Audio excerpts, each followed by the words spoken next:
বাগেরহাটে সম্প্রতি দুর্বৃত্তের হামলায় প্রাণ হারানো সাংবাদিক এস.এম. হায়াতুদ্দিনের কবর জিয়ারত ও শোকাহত পরিবারের পাশে দাঁড়িয়েছেন বিএনপি নেতারা। নিহত সাংবাদিক হায়াতুদ্দিনের গ্রামের বাড়িতে তার কবর জিয়ারত ও শোকাহত পরিবারকে আর্থিক সহায়তা দেন বাগেরহাট জেলা বিএনপির সাবেক সভাপতি ও সাবেক এমপি এম.এ.এইচ. সেলিম। দলের চেয়ারপারসন বেগম খালেদা জিয়ার পক্ষ থেকে শুক্রবার সকালে ঢাকা থেকে ছুটে আসেন তিনি। এ সময় উপস্থিত ছিলেন বাগেরহাট প্রেস ক্লাবের সভাপতি মোহাম্মদ কামরুজ্জামান, জেলা যুবদলের সাবেক সভাপতি ফকির তরিকুল ইসলাম, মেহবুবুল হক কিশোর, সাবেক পৌর কাউন্সিলর মাহবুবুর রহমান টুটুল, জেলা শ্রমিক দলের সাবেক সভাপতি আতিয়ার সর্দার, জেলা শ্রমিক দলের সাবেক সাধারণ সম্পাদক মোহাম্মদ সাইফুল ইসলাম সহ বিপুল সংখ্যক নেতাকর্মীরা। এম.এ.এইচ. সেলিম সাংবাদিক নিরাপত্তা নিশ্চিত করা, সন্ত্রাসী হামলার সঙ্গে জড়িতদের দ্রুত আইনের আওতায় এনে দ্রুত সময়ের মধ্যে বিচারের দাবি সহ ভবিষ্যতে এ ধরনের ঘটনার পুনরাবৃত্তি রোধে প্রশাসনকে কার্যকর ব্যবস্থা নেওয়ার দাবি জানান। বাগেরহাট শহরের হাড়িখালী সরকারি প্রাথমিক বিদ্যালয়ের সামনে ৩ রাস্তার মোড়ে গত ৩ অক্টোবর শুক্রবার সন্ধ্যায় প্রতিপক্ষের হামলায় বিএনপি নেতা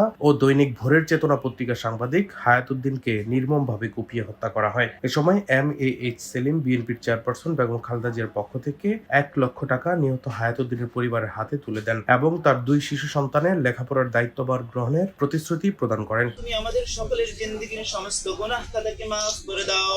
ডেস্ক রিপোর্ট, দৈনিক ডেস্টিনি।